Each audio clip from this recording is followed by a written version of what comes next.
definition of dialectical behavior therapy is an evidence-based cognitive behavior therapy that combines strategies like wise mind, conscious raising, self-revelation, self-commitment, environmental control, and positive self-care rewards.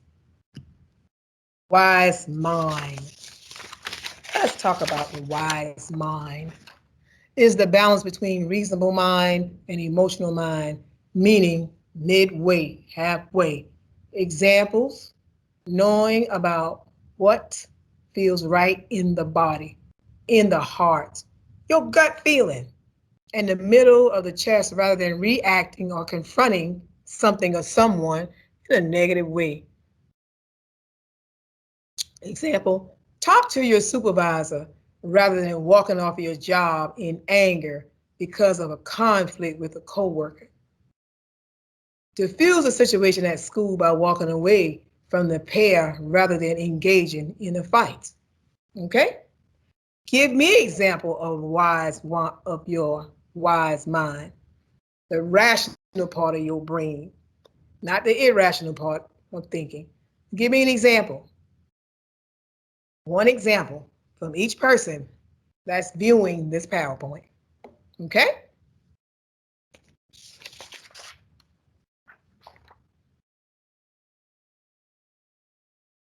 Okay, we're moving right along to consciousness raising. The process of developing awareness in a person or situation that is guarded as wrong or unjust with the goal to change or modify the behavior. So, some of the examples are: 1, dreams, a series of thoughts, images, and sensations, images and sensations, occurring in a person's mind during sleep. 2, meditation. Train your mind to focus. Again, train your mind to focus and redirect your thoughts to reduce that stress and develop concentration. 3, hypnosis. It's a type of therapy used to recover suppressed memories or information retrieved. Anyone can send me something about their consciousness and raising of the mind, about your dreams, meditation, and hypnosis. Okay?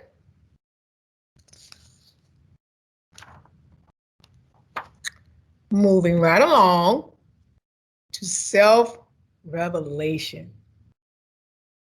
Self-revelation is the disclosure of one's private feelings, thoughts, etc., especially when unintentional. Some examples are when a secret becomes public. What you think about that? Next, when the supposed truth was a lie all along. Again, we're talking about self-revelation. Next, when a couple discloses after 5 years they were legally married for 2 years earlier. Next, when everyone knew except you. Again, that's about self-revelation. You all give me one example, just one, of self-revelation, one you've had or encountered. Okay?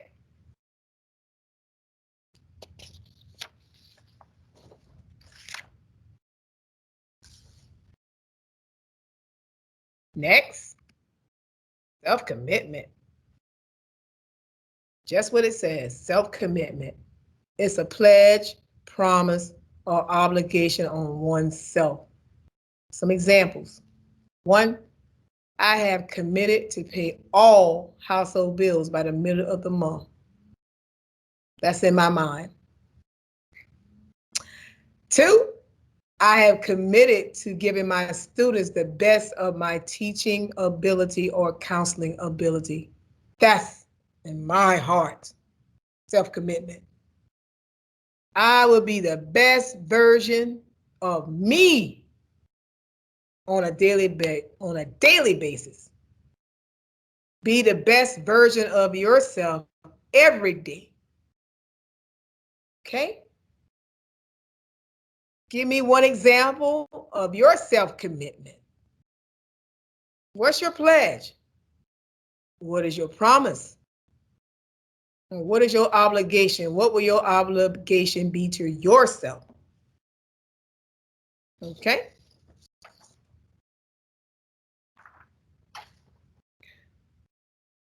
The next one, let's talk about environmental control. Is agreed to individuals, groups, and organizations can modify features of their physical workplace to enhance work effectiveness. Example, 1, control the lighting in your classroom and or on your computer. That's something you can control. 2, social distancing to include seating in the class 6 feet away for conversation, work items, shelves that house personal items, wearing your mask to protect yourself, using your hand sanitizer since you don't have the water right there or the faucet right there to do the hand washing, things like that. Environmental control. Again, give me an example of environmental control for you, for yourself. Okay?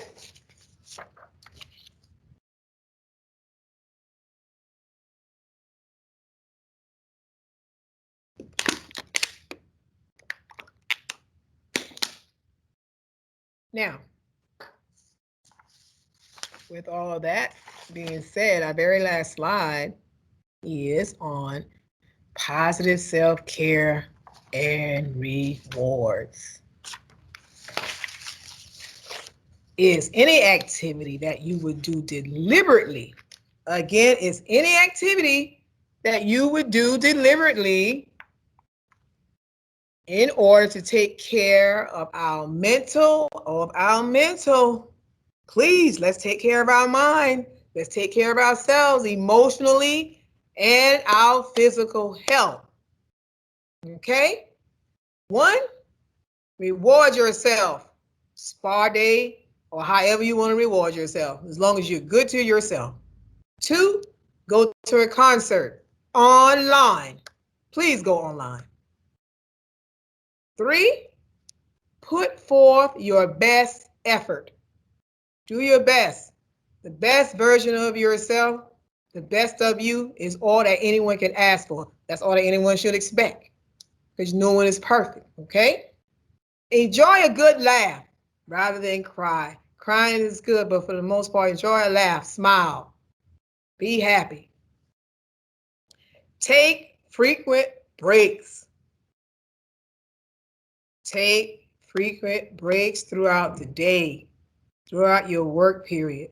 If you're sitting down, a lot of us doing things virtually, at some point in time, you need to stand up, stretch your legs, and you still can bring your presentation, just like I am right now. Stand up, stretch your legs. 6, have balanced meals. I know throughout the day, you may not get a meal, but like I said, you can go to the little dollar store or you go wherever you want to go, but buy snacks. I always keep me some peanut butter snacks, cookies in my cabinet. Keep me some waters on hand. Water is always best if you can't get your meals, but make sure you get that breakfast if you can. You prioritize, you plan. I plan every morning. I'm up at 5, watching the news. At 6, breakfast. At 7, I'm out of the door. At work, shortly afterwards. Exercise daily is the next one. You can't say, I can't get to the track, I can't get to the gym because my time is up or I have to work late and I'm tired. You can exercise throughout the day, right in your classroom, right in your space. That can be done. Walk around that perimeter of the walls, turn that into your track. Exercising while you're sitting. You can do your neck exercises. You can do your arm exercise. You can do these type things in your seat. You can stand up, stretch your legs. You can run in place. These are things you can do while you're in your classroom.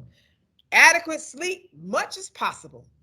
I try so hard to be in bed by 9:30, no later than 10 o'clock, because once again, I start my workday at 5 a.m.